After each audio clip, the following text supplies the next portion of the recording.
हर हर महादेव श्री स्वयं नमस्तुभ्यम। बठिंडा पंजाब में गुरुजी द्वारा बाची जा रही श्री संत शिव महापुराण कथा शुरू हो गई है। यह 7 दिवसीय कथा 4 जनवरी से 10 जनवरी तक आस्था चैनल, यूट्यूब और फेसबुक के माध्यम से देखी जा सकती है। आज की कथा पूर्ण हो चुकी है। आज की कथा बहुत ही रोचक जानकारियों से भरपूर थी, जिसमें गुरुजी ने कुछ विशेष पत्रों को भी पढ़ा और कुछ उपाय की जानकारी दी है। सभी की जानकारी आपको इसी वीडियो के माध्यम से प्राप्त होने वाली है। यदि किसी कारणवश आप आज की कथा सुन नहीं पाए हो तो इस छोटी सी वीडियो के माध्यम से आप पूरी कथा का रसत्व ग्रहण कर सकते हैं। गुरुजी ने एकादशी के कुछ विशेष उपाय भी बताए हैं। तो शुरू करते हैं आज की वीडियो। गुरुजी ने कहा, शिव महापुराण की कथा कहती है, भोलेनाथ की भक्ति हीरे की तरह होती है। जो उस हीरे को हम प्राप्त करना चाहते हैं तो हम इस शिव महापुराण की कथा के अंदर प्रवेश कर जाओ, जाते जाओ जाते जाओ जाते जाओ, और आखिरी में शिव भक्ति का हीरा आपके पास होगा, जिसका आप जो प्रयोग करना चाहो कर सकते हो। अकाल मृत्यु वह मरे जो काम करे चंडाल का, काल उसका क्या बिगाड़े जो भक्त हो महाकाल का। गुरुजी ने कहा, हमने कल की कथा में बताया था कि संत साधु गुरु 3 चीजों से दूर रहते हैं। पहला है नमस्कार, दूसरा है चमत्कार और तीसरा है दमस्कार। गुरुजी ने कहा, जब तक आप शिव की शरण में नहीं गए तब तक आपका दुख तुम्हारा है, और जब आपने एक लोटा जल शिवलिंग पर अर्पित करना शुरू कर दिया तब से तुम्हारा दुख तुम्हारा नहीं होता, वह महादेव का हो जाता है। गुरुजी ने कहा, जिसे कथा से प्यार नहीं होता उसे बार बार घड़ी देखनी पड़ती है कि कब 5 बजेंगे। जिसको कथा से प्रेम होता है उसे समय का पता नहीं चलता कि कब कथा पूर्ण हो गई। जिस दिन तुम्हारा प्रेम, तुम्हारा प्यार, तुम्हारा स्नेह भोलेनाथ के प्रति हो जाएगा तो तुम्हें भी घड़ी देखने की जरूरत नहीं पड़ेगी। तुम्हारा समय स्वयं भोलेनाथ चलाएंगे। गुरुजी ने कहा, पल, घड़ी, समय, नक्षत्र किसने बनाया है? अगर किसी से पूछोगे तो सभी बताएंगे कि शंकर भगवान ने बनाया है। पहले परिवार में एक व्यक्ति के पास घड़ी होती थी या घर में घड़ी होती थी, वह पूरे परिवार के पास समय होता था। आज के ज़माने में घड़ी सबके पास है पर समय किसी के पास नहीं है। बिमला देवी जी पत्र लेकर आई। पत्र में लिखा, गुरुजी, पिछले साल मेरी बच्चेदानी में कैंसर की गठान थी और 4th स्टेज का कैंसर था, जिसका इलाज मैंने जयपुर में करवाया था, पर इलाज के बाद मेरी तकलीफ नहीं मिटी, बहुत ज़्यादा कमज़ोर हो गई। पर मेरी पड़ोसन ने मुझे शिव महापुराण की कथा के बारे में बताया और 1 लोटा जल और 1 बेलपत्र का महत्व बताया। परिवार वालों को मंदिर भेज देती थी क्योंकि मुझ में बल नहीं था। श्री शिवाय नमस्तुभ्यम दिन भर जपती रहती थी। मेरे मन में श्री शिवाय नमस्तुभ्यम मंत्र चलता रहता था और रोज शिवलिंग पर चढ़े बेलपत्र और जल का आचमन कर लेती थी।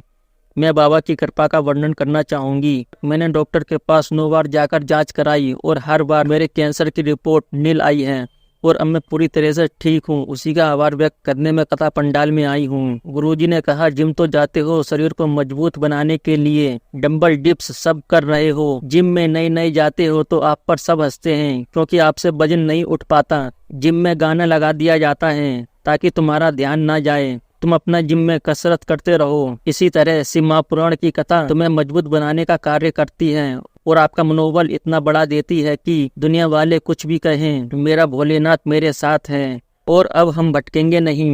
विजय कुमार जी पत्र लेकर आए। पत्र में लिखा, 2021 से लीवर की बीमारी से पीड़ित था।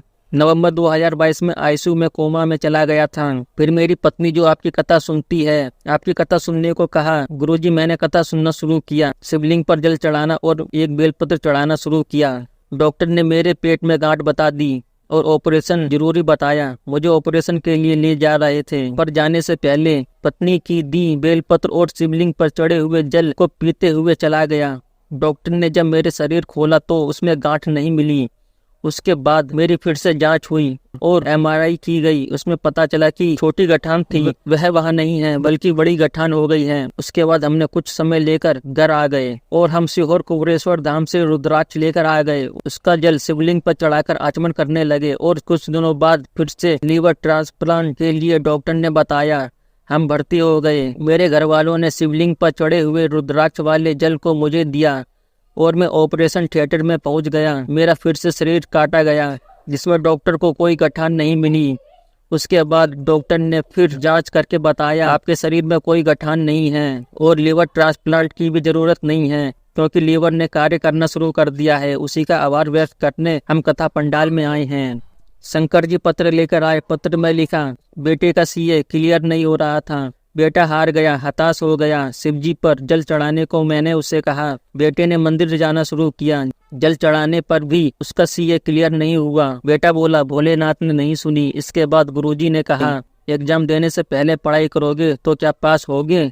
क्या नहीं? नहीं ना। उसी तरह पढ़ाई भी पूरे साल करो और शिवलिंग पर भी जल पूरे साल चढ़ाओ, सफलता तभी प्राप्त होती है। उसके बाद पत्र में आगे लिखा, मेरे बेटे ने हार नहीं मानी। वह लगातार जल चढ़ाता रहा और सीए की तैयारी करता रहा। मेरे बेटे ने सीए क्लियर कर लिया है, उसी का आभार व्यक्त करने हम कथा पंडाल में आए हैं। गुरुजी ने कहा, कमर में दर्द है, घुटनों की तकलीफ है। जब हम कथा सुनने आए और कथा पूर्ण होने के बाद, कर्पूर गौरम होने के बाद कथा पंडाल की रज को समस्या पर लगाया करो। आपको लाभ हुआ कि नहीं ये भी लिखकर जरूर बताइएगा, क्योंकि यहाँ पर कथा होती है वह जगह साधारण नहीं होती, वह कैलाश धाम होता है। आपके शरीर में कहीं भी कोई समस्या है तो आप उस रज चरण को लेकर उस जगह लगा लिया करो, आपको उसमें लाभ जरूर देखने को मिलेगा। यदि आप शिव महापुराण कथा पंडाल में गए हैं, गुरुजी ने कहा, किसी के मुख से एक दिन में अगर 21 बार श्री शिवाय नमस्तुभ्यम निकल जाता है तो शंकर भगवान के दर्शन जरूर होते हैं। अगर आपके घर के नजदीक में मंदिर है तो वहां जाकर श्री शिवाय नमस्तुभ्यम मंत्र का जप जरूर करें। गुरुजी पंडित प्रदीप मिश्रा जी ने एकादशी के दिन किए जाने वाले एक विशेष उपाय की जानकारी दी है, जो कि आप नौकरी प्राप्ति के लिए, धन प्राप्ति के लिए, व्यापार वृद्धि के लिए कर सकते हैं। इस उपाय को करने के लिए आपको गंगाजल की आवश्यकता होगी। यदि आपके पास भरपूर मात्रा में गंगाजल है तो एक कलश गंगाजल ले लीजिए। यदि आपके पास भरपूर मात्रा में गंगाजल नहीं है तो आपके पास जो भी जल है उसमें कुछ बूंदे गंगाजल की डाल लीजिए। साथ ही आपको 7 बेलपत्र लेने हैं। 7 बेलपत्र आप ऐसे लीजिए जो कहीं से भी खंडित ना हो। 7 बेलपत्र आपको ले लेना है और आपको उस जल के अंदर डाल लेना है। इसके बाद आपको शिव मंदिर जाना है। शिव मंदिर में जहाँ नंदी जी विराजमान होते हैं, नंदी जी बैठे हुए हैं, नंदी जी को आप ध्यान से देखेंगे तो एक चरण उठा हुआ दिखेगा। उस उठे हुए चरण में आपको जो कलश का जल है वह आपको श्री शिवाय नमस्तुभ्यम बोलते हुए उनके उठे हुए चरण पर धीमे धीमे धार से अर्पित कर देना है। अब कलश में बची 7 बेलपत्र, 7 बेलपत्र को आपको एक एक करके श्री शिवाय नमस्तुभ्यम बोलते हुए भगवान शिव के ऊपर अर्पित कर देना है। जब आप भगवान शंकर के शिवलिंग पर अर्पित करेंगे तो बेलपत्ती की डंडी का मुख आपके विपरीत दिशा में होनी चाहिए। ऐसे करते हुए आपको 7 बेलपत्र अर्पित कर देना है। श्री शिवाय नमस्तुभ्यम मंत्र का स्मरण करना है। नौकरी को लेकर, धन संपदा को लेकर या व्यापार में वृद्धि को लेकर उस कामना को आपको स्मरण करना है। श्री शिवाय नमस्तुभ्यम बोलना है। बस आपको इतना ही करना है। आप यह उपाय एकादशी के दिन कर सकते हैं। अगर आपको यह वीडियो अच्छी लगी हो तो वीडियो को लाइक करें, शेयर करें, कमेंट्स करें और कमेंट्स में हर हर महादेव, श्री शिवाय नमस्तुभ्यम जरूर लिखें। अगर आप चैनल पर पहली बार आए हो तो चैनल को सब्सक्राइब करें और बेल आइकन को ऑन कर दें, जिससे ऐसे आने वाली शिव महापुराण की जानकारी सबसे पहले आप तक पहुंच सके।